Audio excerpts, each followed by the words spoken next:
Pour commencer, dites bonjour à Bob.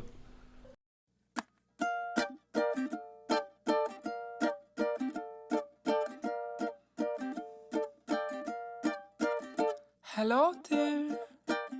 Bob est un Opel Frontera 2 litres 8 de 96 en châssis long qui a dormi plusieurs années sous un manguier avant de revoir le bitume. Il y a quelques mois, j'ai décidé avec mon père de le remettre en état. Initialement arrêté pour un problème de segment, beaucoup de travaux étaient à faire. Mon père ayant de bonnes connaissances en mécanique, on part avec un avantage. On a commencé par démonter tout ce qui était démontable afin de tout nettoyer et y voir plus clair sur les pièces à changer ou réparer. 2 semaines de démontage et plusieurs galères derrière nous, on se retrouve avec une liste de pièces à acheter. C'est bien beau d'avoir une liste, mais trouver les pièces, c'est mieux. Le 4x4 étant de 96 et la production de ce modèle terminée depuis bien longtemps, il était impossible de trouver les pièces d'origine constructeur. La chasse au trésor a donc commencé. 4 mois plus tard, la grande majorité des pièces étaient présentes. Pendant ce temps-là, les segments ont été changés, les coussinets de bielle également, la culasse modifiée et j'en passe. Cette aventure est en très bonne voie. Il ne reste plus qu'à tout assembler tel un gros puzzle et remonter cet énorme moteur là où il vient. Après de longues minutes à réinstaller le moteur dans son compartiment, il nous reste encore une grande partie des travaux à faire. Installer la culasse, remettre le pont en place, remettre les périphériques en état, et j'en passe.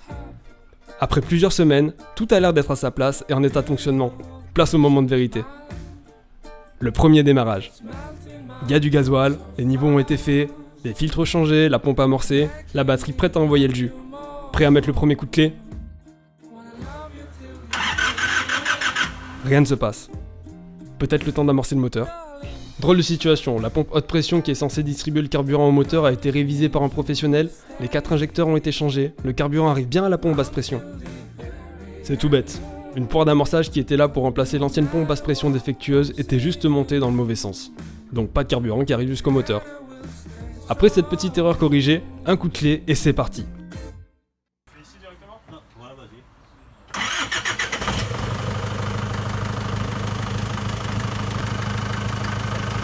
Le moteur ronronne après 5 ans de silence.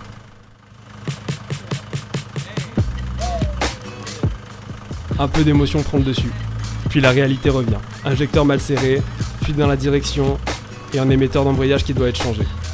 Mais on arrive enfin au bout de nos peines. La remise en état de l'habitacle peut enfin commencer.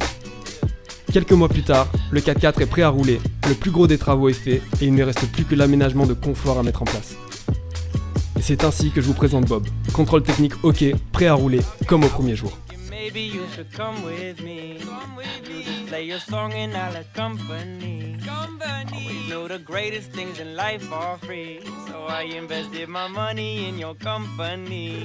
Like where you wanna go. Ensuite, depuis très jeune, ce 4x4 m'a fait découvrir les joies des pistes et avoir un véhicule tout-terrain me fait envie depuis que j'ai mon permis.